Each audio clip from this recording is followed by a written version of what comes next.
Hi, I'm Eva Murphy from Electronic Engineering at IT Sligo, and this is my Leaving Cert Maths Grinds channel. I'll regularly add new videos for both higher and ordinary level maths, so make sure you subscribe below and click the bell icon to be notified of new videos. Right, let's have a look at some indices. It comes under algebra in a lot of the books.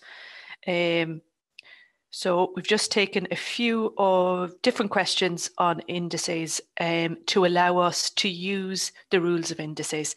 And the rules of indices are all of these that are in the log tables, page 21. Okay, so using the questions, I'm going to show you how to, I suppose, use and manipulate these rules. You may have done a little bit of it in your junior cert course, you may not, or it may be forgotten, so we'll do it here. So the first one, we have xy squared all to the power of 3 multiplied by x squared y all to the power of minus 2 over xy. Okay, right, let's have a look and let's see if we can simplify. So the rules of indices, if I go down through them just quickly, like such. The first one here is a to the power of p, a to the power of q equals a to the power of p plus q. So if I was to give an example, that'd be 2 to the power of, well, let me use letters because that's what we're using. If I have x squared by x to the power of 3, that is telling me to add the indices 2 and 3 is 5. Okay, so I get x to the power of 5. So just some terminology. This is what we call the base number. This is the power. So once the base number is the same, like it is in this case, you add the powers. Okay, this one is similar. I am going to leave it as x squared over x to the power of 3. Okay, in this case, when you're dividing, and as long as the base number is the same, you subtract the powers. And it's top minus the bottom, which is x to the power of minus 1. Now I'll come back to x to the power of minus 1 in a minute. So that's rule 1, 2, 3. That's what I generally call them. The third one then is when you have a base number that's to a power and the whole thing is to another power. And in this case, we multiply the powers. Okay, so again, x squared all to the power of 3 in this case would be x to the power of 3 2s or 6. Okay, it can be easy for a while to mix up rule 1 and rule 3, but you see the base number doesn't appear a second time in rule 3. So it's a power to a power is what I call that one, and you multiply the powers together. Anything to the power of 0 will always be 1. Okay, so watch out for that one. In any topic in maths, it comes up again and again and again. Anything to the power of 0 is 1. Right, a to the power of minus p can be written as 1 over a to the power of p. Okay, so these would be what we call the reciprocal of each other, in case you've heard that word. So remember I said I'd come back to the x to the minus 1. So that x to the minus 1 could be written as 1 over x to the power of positive 1. Okay, in many cases, we give back indices with positive powers rather than negative ones. So the normal way to write x to the power of minus 1 would be just simply 1 over x, because as you know, to the power of 1 doesn't change the number, so we generally don't bother putting it in. So x to the power of minus 1 is 1 over x. Okay, and you will use this one and some of the others when you get onto the chapter calculus. You lose it again and again. Okay, so that was 4, 5, 6. Okay, so the square roots ones. The most common one is square root of x. Okay,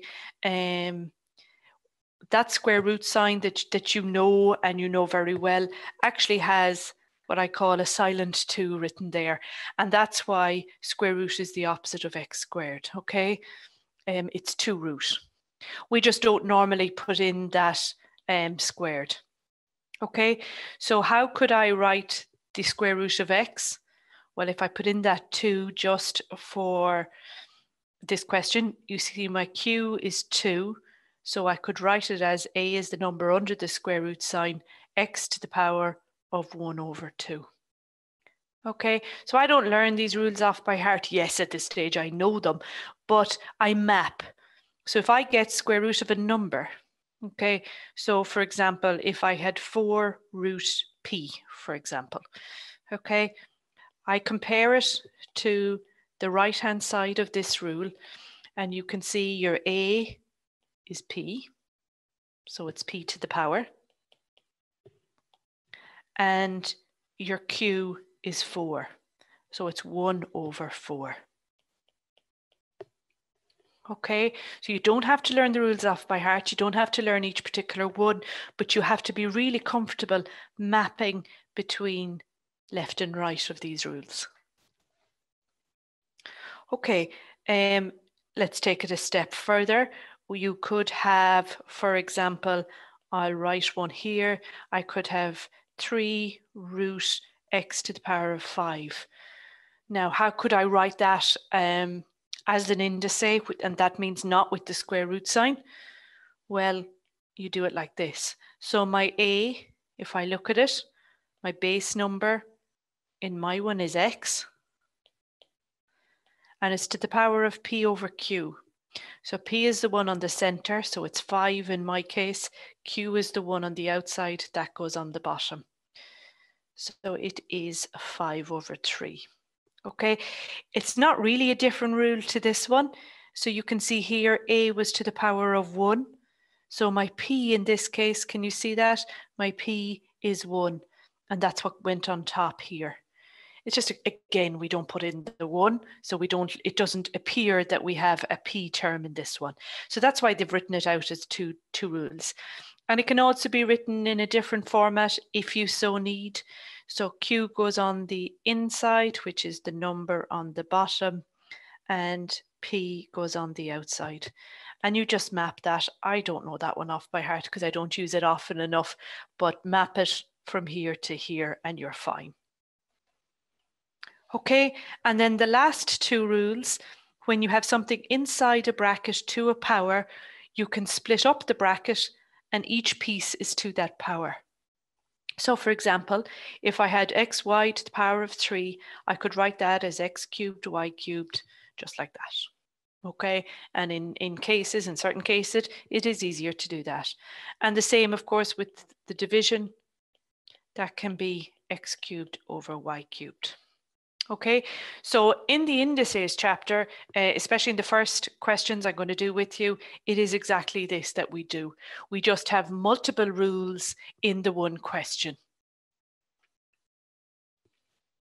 Okay, so I'm going to clear them off. They are all in the recording anyway, if you need to go through them.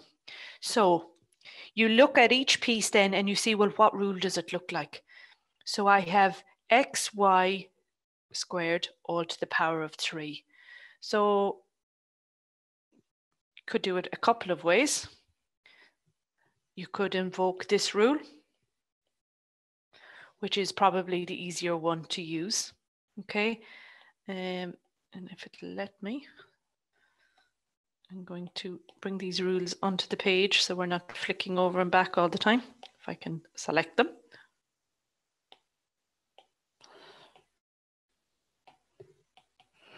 Okay, we'll just paste it there for now. Okay, so there are the rules. I think this probably looks like the closest one to it.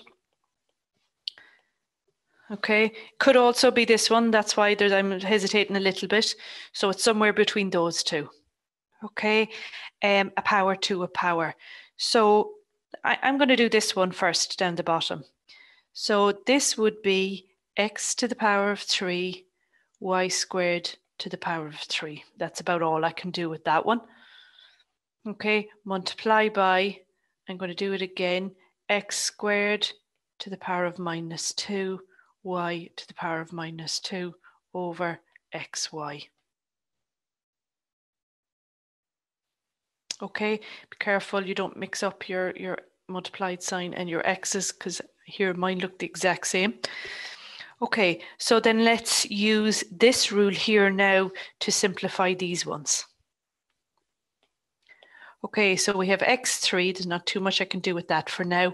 Here I have a power to a power, so 3 2s are 6. And that's multiplied by x to the power of 2, all to the power of minus 2 means multiply the powers. 2 times minus 2 is minus 4. And here I have y to the power of minus 2, all over xy. Okay, now this one, the multiplied sign is actually rule 1. Okay, a to the power of p, a to the power of q, as it's written there, is then multiplied by each other. Okay, they only put the multiplied sign in here to make it look visually easier. So I have x to the power of 3 by x to the power of 4. Okay, I'm going to write it out like this. I hope it doesn't confuse you. And then I also have y to the power of 6, y to the power of minus 2 over xy. Okay, so that is equal to, now I have to add the powers. Look at that one. X to the power of 3 minus 4 is minus 1. Y to the power of 6 minus 2 is 4. All over xy. Okay, and that xy on the bottom, they are to the power of 1. Why am I doing that? Well, now I need rule 2, because it's a division. And that's telling me to subtract the powers. And you see, just like in any algebra question, I cannot merge the x's and the y's. So I have x to the power of minus 1, so x to the power of minus 2, y to the power of 4 minus 1, which is 3. So that is the answer that I got for this particular question. X to the power of minus 2, y to the power of 3. Okay, I just flicked up there then to have a look, and it says write my answers with positive indices. The x to the minus 2 is not a positive indice, so I have to use this rule here to make that one positive. So that's the same as y to the power of 3 stays on the top, x to the minus 2 goes under the line to be x squared. So you can see that question, it runs up and down all of the rules of indices, and you just apply them one by one. You can merge steps if you're good enough to do it, or you can do it like I've done it there, which is literally step by step. Right, let's try the second one. Okay, so it looks a little bit easier in that there's less terms, but it's similar. So we've got a power on the outside, we've got a division, so on and so forth. So it'll be similar rules we're using. So again, you could use this rule where you do the brackets first and work them out. You could use this rule if you wanted. It doesn't really matter. You could do the division in the inside first and then apply the power 4. So it's as you see it. There isn't one way better than the other. Okay, I'm going to do this way only because that's the way I see it. Let me just change color because I've written question 1 right beside it. So I would end up with p squared. So I'm using this rule here, which tells me that inside the bracket, everything gets applied. The power applies to each bit individually. So that's what I'm going to do here. It's p squared all to the power of 4, and then I'll do q to the power of 4.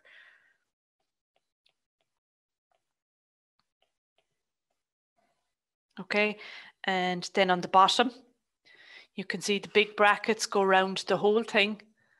So the bottom is also to the power of 4. So in hindsight, actually, it would have been easier to do inside the bracket first. However, I didn't do that. I might do it afterwards in case anybody saw it that way.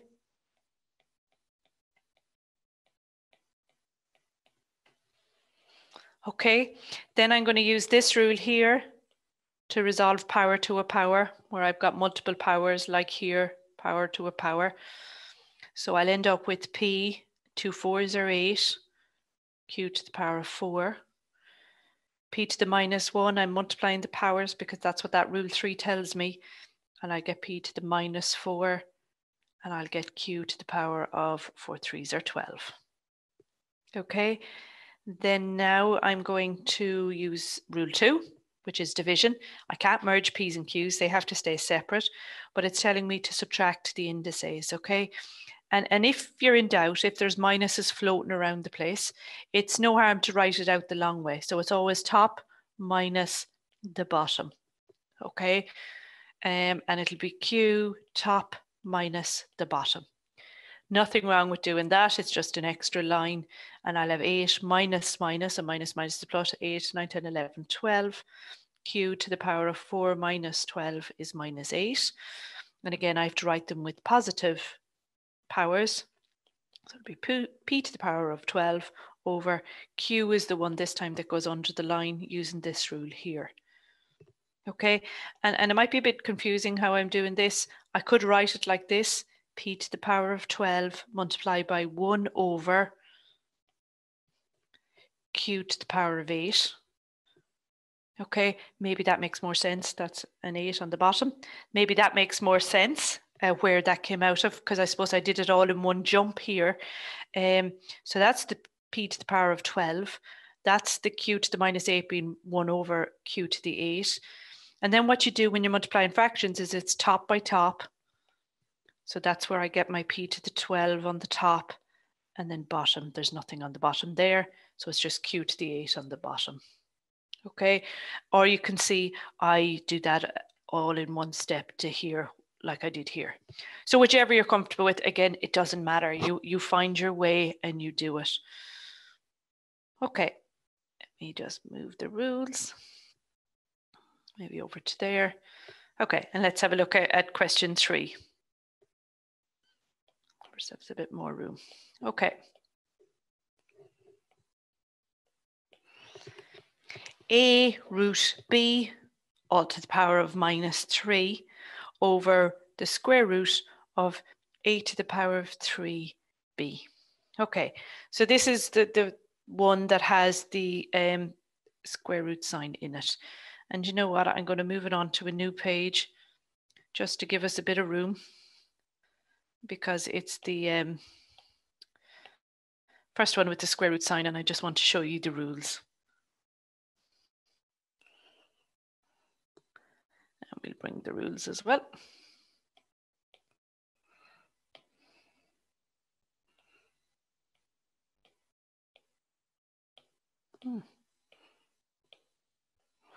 Doesn't want to come.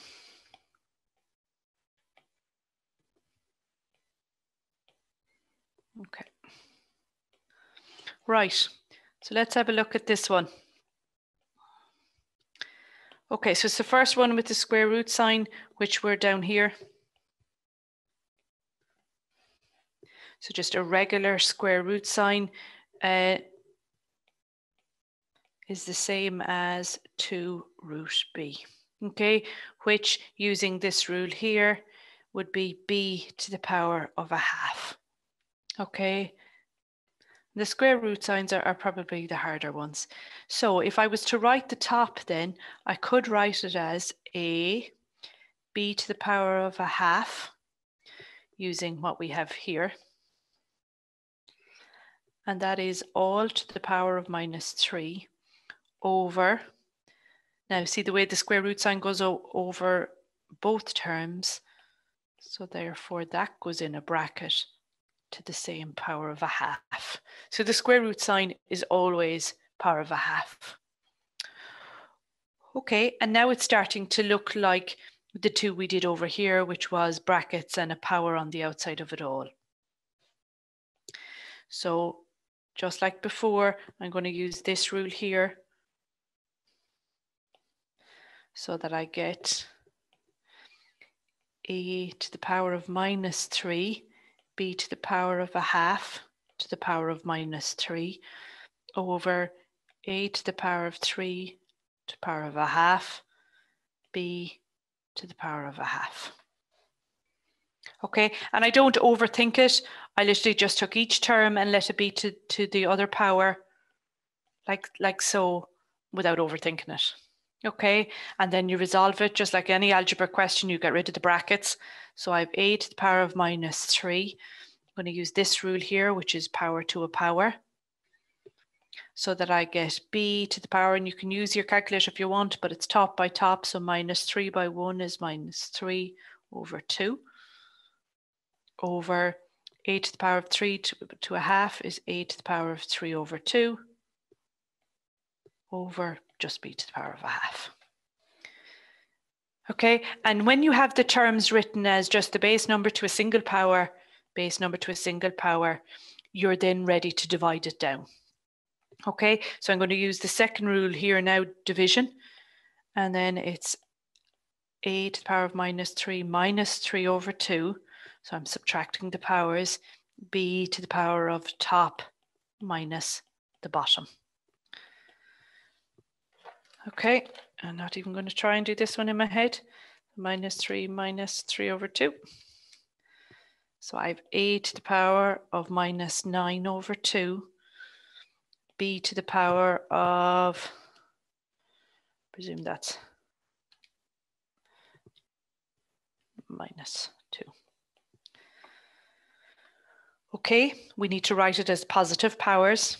So it's 1 over a to the power of 9 over 2, b to the power of 2.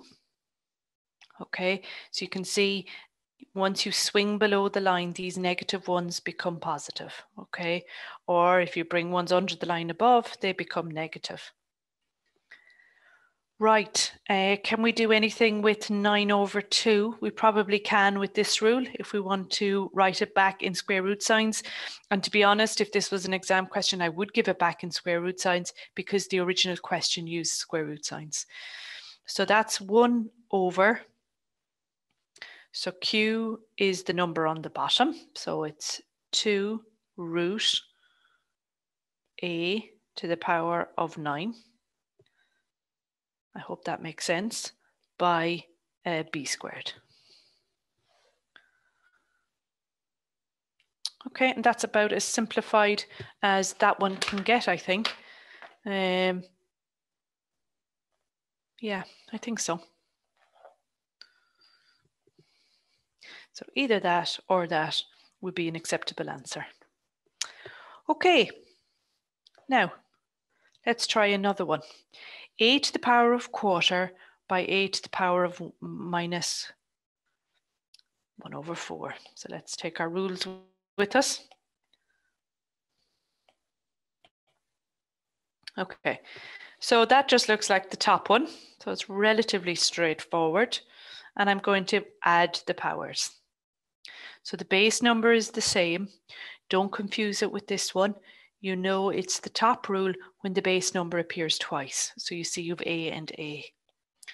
So it's a to the power of, add the indices. So it's plus minus 5 over 4.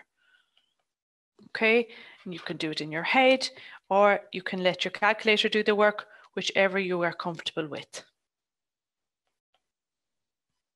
Okay, a to the power of minus 1 then, we need this rule. So it's the same as 1 over a.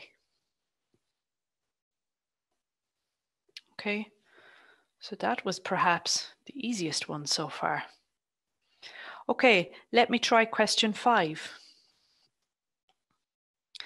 And for a change, I'm not going to do the brackets first. I'm going to do the inside brackets first and then do the outside one.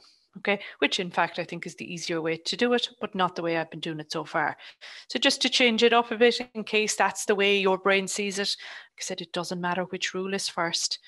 So if we look inside the bracket, it's a division, which is this one here.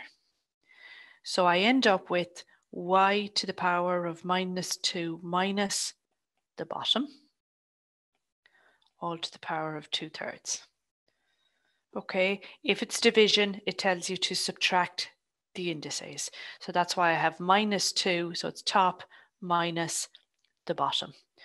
Just a lot of minuses. Okay, so y to the power of minus 2 plus 3 there to the power of 2/3. Minus 2 plus 3 is 1. So that's y to the power of 2/3. Okay, so that actually ended up being a much easier way of doing it. Of course, you could do it the way we've done the last ones, where you multiply them in and then do the division. So I would encourage you to even just use these examples and just do the rules in a different order, and it will allow you practice them. Okay, and then the last one I have on this page, I have two more then on the next page, but the last one on this one is 4 root x to the power of 7 root x to the power of 3. Okay. So let's resolve the top, in other words, get rid of the square root sign. So I have 4 root x7. So I have a p and a q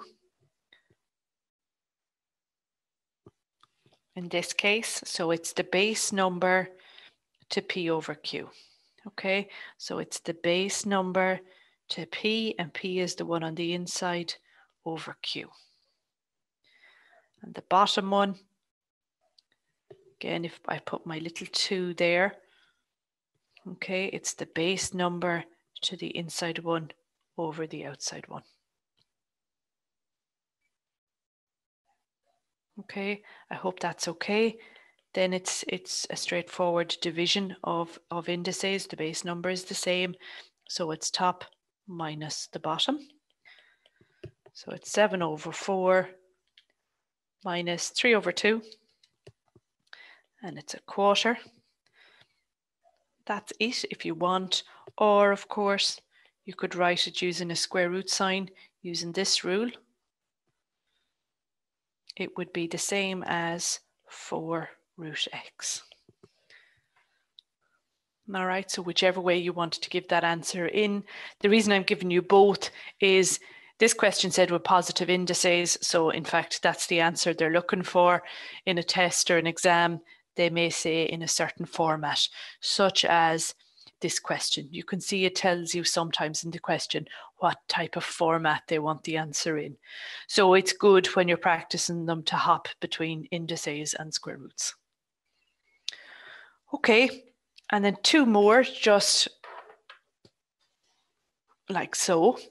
X plus x to the power of a half multiplied by x minus x to the power of a half. Okay, and just like any other one, it's x by everything in the second bracket plus the second term by everything in the second bracket. Okay, so I'm going to write it out just because it's got indices and it's a little bit harder to see. Okay, and then you multiply it out just like you would any other 4-termed sum like this. So x by x, x squared minus, now let me write it like this for now, x to the power of 1, x to the power of a half. Okay, so what am I doing there? That's my x to the power of 1, that's my x to the power of a half. So I haven't actually multiplied them yet, I've just literally written them down beside each other, and I'll come back to it. And I have x to the power of a half here by x to the power of 1 minus x to the power of a half by x to the power of a half. Okay, and just to go back to this x by x, okay, that you do no problem at all and you get x squared. If I put the indices there, can you see that they are both to the power of 1? And what are we doing? We're actually adding the indices, just like this rule here told us to do. Okay, so you do this without even knowing you're doing it. Okay, you're adding the indices up here when you do it, and that's where you get your x squared from. Okay, let's resolve the other ones. So that's an x squared minus, okay, what I'm also going to do here now is I'm going to add the indices. So I have 1, which is 2 halves, plus a half here. So that's 2 halves plus a half. So it's x to the power of 3 over 2. Plus x to the power of 3 over 2. Minus, add the indices again, a half and a half is 1. So you can see the middle terms cancel. And then you're just left with x squared minus x. Okay, now this one. How do we handle this one? And I want to show you a common mistake in this one, which is, I suppose, the main reason I have it written down.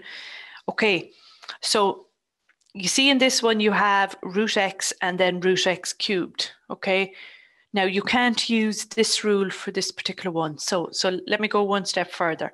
I'll write him as x to the power of a half, and I'll write him using this rule. So my p is the one under the line that goes on top. And of course, I have a 2 there over x to the power of a half. Okay, so that's written now with indices rather than square root signs. Now, you can't use this rule here for this one. Why? Because of this plus in the middle.